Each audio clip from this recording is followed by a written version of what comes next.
Hi friends, today we're going to cover the 4 aspects of practice.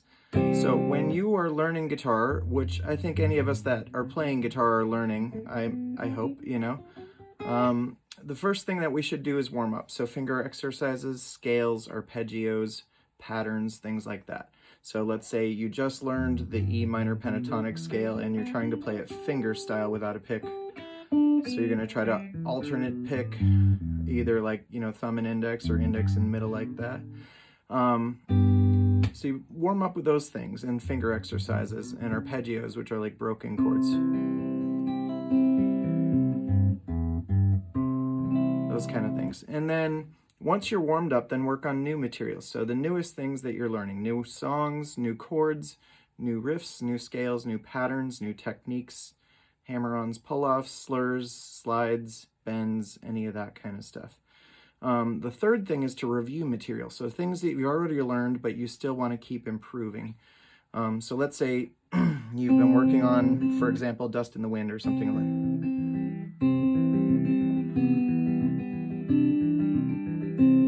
that. So you're practicing the intro picking.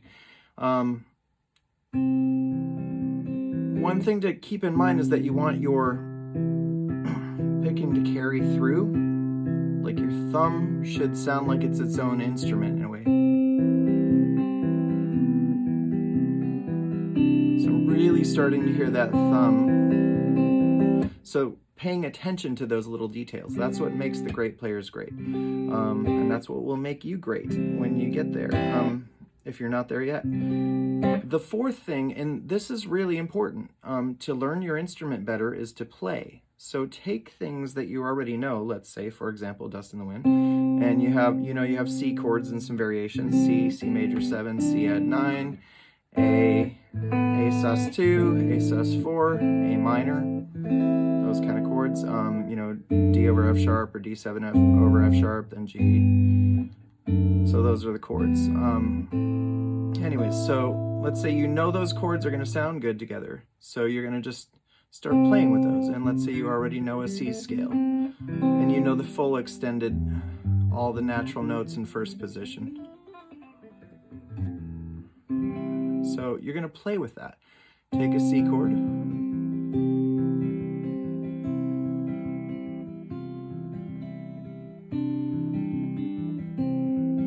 then change up the notes.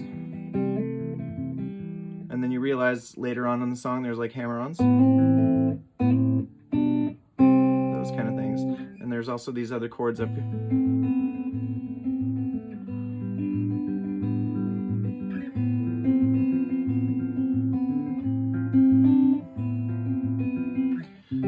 So you start playing with ideas and making up your own thing. It's not plagiarizing because you're taking something that existed before. The best songs are usually not written from scratch. You kind of have some sort of an idea up front. So I'm going to take a few chords that are in C. You got C, you have D minor available. It's not in that song. There's D minor 7 later. There's G, G sus4 sometimes, A minor, A sus2. Yeah, a whole bunch of different chords.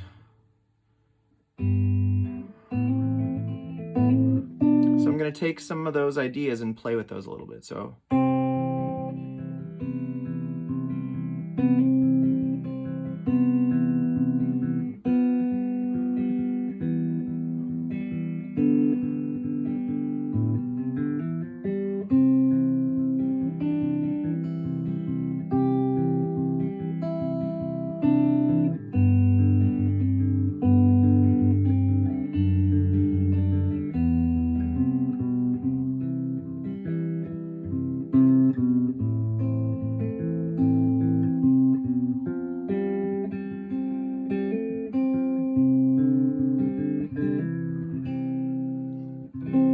let's say you also learned about sixths, so you understand that you can play a couple notes together, or thirds or sixths. So here's thirds. Let's talk about those first. So I'll go up in thirds in C, starting with these two notes: open G and B, A and C, B and D, C and E, D and F, E and G, F and A, G and B, A and C.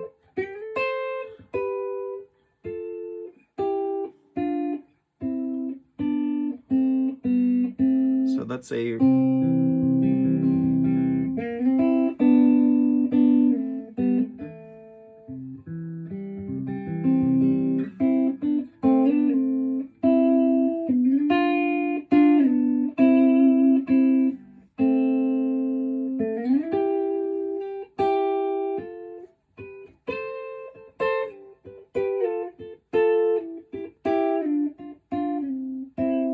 those kind of things. Then you have sixths.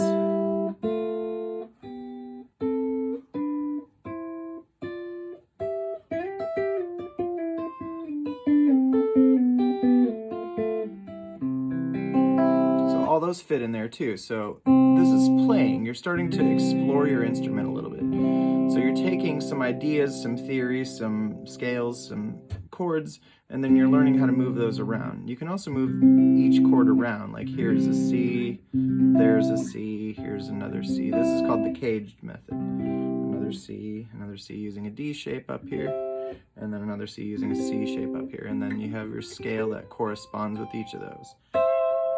So you're starting to play your instrument and explore and create something. And that is really how we start getting creative with the instrument and start having fun with it, to where we can be conversational with it.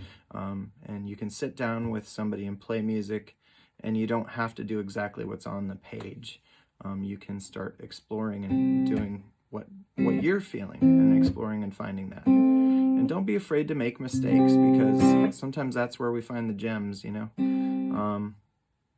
It's also good to record your ideas. You know, our brain is a great creator, but a terrible filing cabinet. So we always want to try to record our ideas and get those down. I did not play anything, you know, magnificent here, but there were some ideas that sounded at least somewhat musical. And if you are a songwriter, then you can also start singing and scatting little melodies over things too. So let's say you just had C and F chords.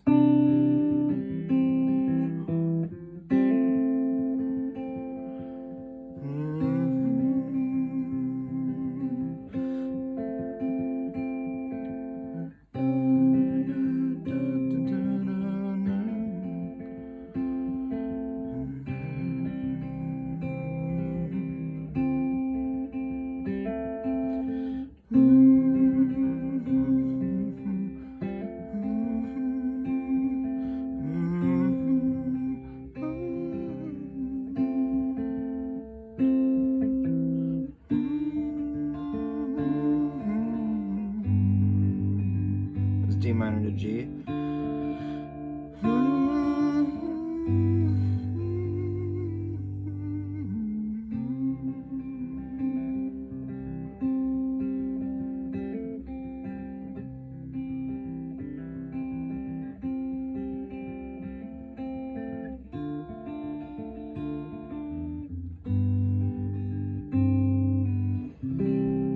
So that's playing.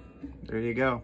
So yeah, try to add those 4 elements to your practice as a guideline as to like what to do when you pick up your instrument. So start with finger exercises, scales, warm-ups, any kind of thing to get your fingers moving. Then start with your newest material, and often the most challenging material, because your brain's still fresh but your fingers are now warmed up. And then review material, try to improve the things that you already know, and continue to remember songs that you once knew. And then play your instrument, you know, explore, learn how to be conversant with it, learn how to know where everything is, find all the notes, and have some fun with that. All right, thanks. I hope that was helpful.